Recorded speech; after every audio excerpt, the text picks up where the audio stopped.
सवाल, बाइबल मुकद्दस बैनुल नस्ली शादी के बारे में क्या कहती है? इस वीडियो के अंदर मैं बाइबली तालीमात की रोशनी में इस सवाल का जवाब दूंगा और इसके बाद कुछ मददगार तलीमी वसाइल को जानने में आपकी मदद करूंगा। लिहाजा इस वीडियो को आखिर तक देखिए।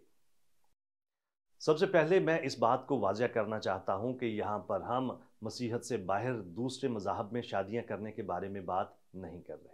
हम किसी दूसरे इलाके, मुल्क या किसी दूसरी नस्ल के किसी और ईमानदार के साथ शादी करने के बारे में बात कर रहे हैं। हकीकत तो ये है कि इंसान की सारी नस्ल एक ही नस्ल है और दुनिया में मुख्तलिफ इंसानी नस्लें नहीं पाई जाती। लेकिन हमारे दुनियावी निज़ामों ने इस ज़मीन के लोगों को मुख्तलिफ रंगों, ज़बानों, जगराफियाई खतूत और मुल्कों की बुनियाद पर मुख्तलिफ नस्लों में बांट रखा है। पुराने अहदनामे की शरीयत ने इसराइलियों को हुक्म दिया कि वो बैनुल नस्ली शादियां ना करें। ताहम इस हुक्म की वजह किसी खास इलाके से ताल्लुक या जिस्मानी रंगत नहीं थी, बल्कि ये मुकम्मल तौर पर मजहबी वजह थी।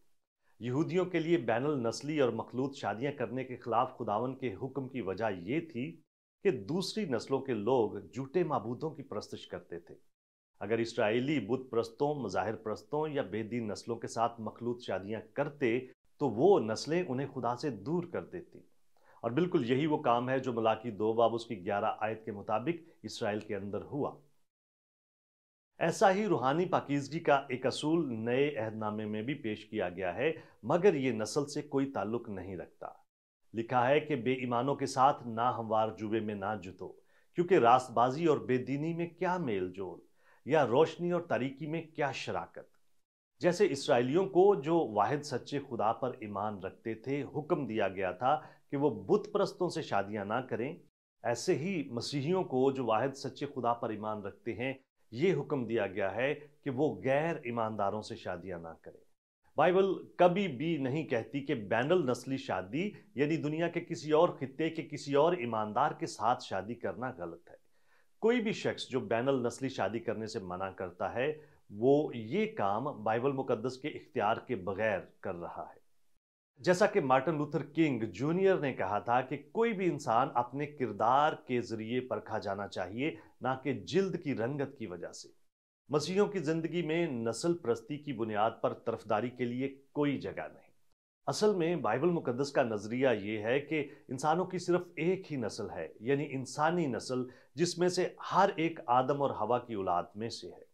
इसलिए जीवन साथी के इंतखाब के वक्त एक मसीही को चाहिए कि वो पहले इस बात को मालूम करे कि उसका होने वाला साथी मसीह में नई पैदाइश का तजर्बा रखता है या रखती है या नहीं।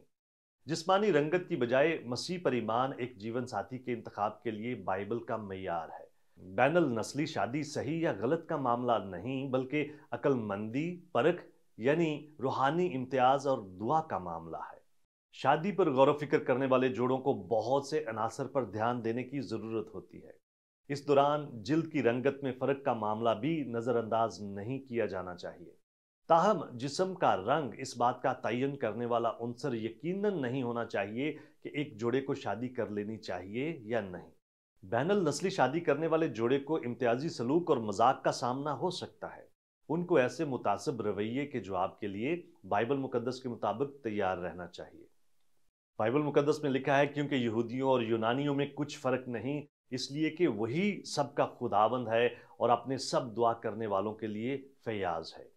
जिस्मानी रंगत पर तवज्जो ना देने वाली कलीसिया और एक बैनुल नस्ली मसीही शादी मसीह में हमारी बराबरी की एक ताकतवर मिसाल हो सकती है। क्या आप और बहुत कुछ जानना चाहते हैं? हमारे चैनल को सब्सक्राइब कीजिए ताकि आप हमारी दीगर वीडियोस को मिस ना कर दें। और बहुत सारे सवालात के जवाबात को जानने के लिए हमारी वेबसाइट godquestion.org विजिट कीजिए। क्या आपके और बहुत सारे सवालात हैं? बाइबल मुकद्दस के पास आपके सभी सवालात के जवाबात हैं। शुक्रिया।